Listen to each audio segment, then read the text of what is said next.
Bonjour les amis, bienvenue à tous, j'espère que vous allez bien. Aujourd'hui, je vais vous présenter le livre d'Idriss Aberkane, L'âge de la connaissance, son deuxième livre. Vraiment, je me suis régalé avec ce livre parce que effectivement, ce livre est une bibliothèque d'informations et en plus de ça, Idriss Aberkane est un moteur d'inspiration et c'est un engin de recherche en soi. Mais avant de commencer, je vous souhaite à chacun de vous une très bonne année pleine de réussite, de foi, de patience et de persévérance, de la santé pour vous et pour vos proches. Alors on commence le commencement. Donc pourquoi faire l'économie de la connaissance?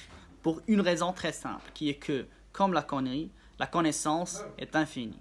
Et ça change tout quand vous réfléchissez bien, parce que les matières premières ne sont pas infinies, mais la connaissance est absolument infinie. Alors en fait, si nous basons notre croissance économique sur les matières premières, il y a une contradiction mathématique inévitable entre croissance infinie et matières premières finies. Mais si nous basons notre croissance économique sur la connaissance, il n'y a plus de contradiction entre croissance infinie et connaissance qui est infinie aussi.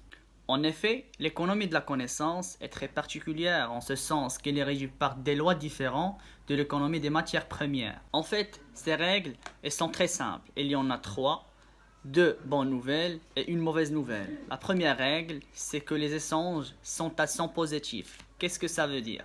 Si je vous donne 20 euros, ils ne sont plus à moi. Mais si je vous donne de la connaissance, elle est encore à moi. Là, je vous donne de la connaissance. A priori, quand je vais sortir de cette pièce, je ne serai pas plus bête qu'en y rentrant. Alors que si je vous donne 20 euros à chacun, je serai moins riche. Alors, quand on partage un bien matériel, on le divise. Mais quand on partage un bien immatériel, on le multiplie. La deuxième règle de l'économie de la connaissance, c'est que les échanges ne sont pas instantanés. Ça, c'est une mauvaise nouvelle. Transférer 20 euros ou 20 millions d'euros, c'est instantané, c'est une signature sur un chèque. Les transferts des propriétés sont instantanés. C'est même pour ça qu'aujourd'hui on a le trading à haute fréquence, dont la limite légale est la nanoseconde, ce qui veut dire qu'on a le droit de faire 1 milliard de transactions par seconde.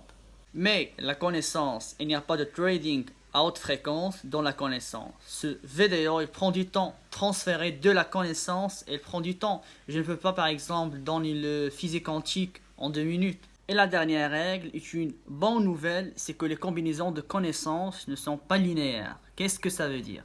Ça veut dire quand vous prenez 20 euros et 20 euros et que vous les mettez ensemble, ça fait 40 euros. Mais quand vous prenez 1 kg de connaissances et que vous réunissez un autre kilogramme de connaissances, ça fait 3 kg de connaissances.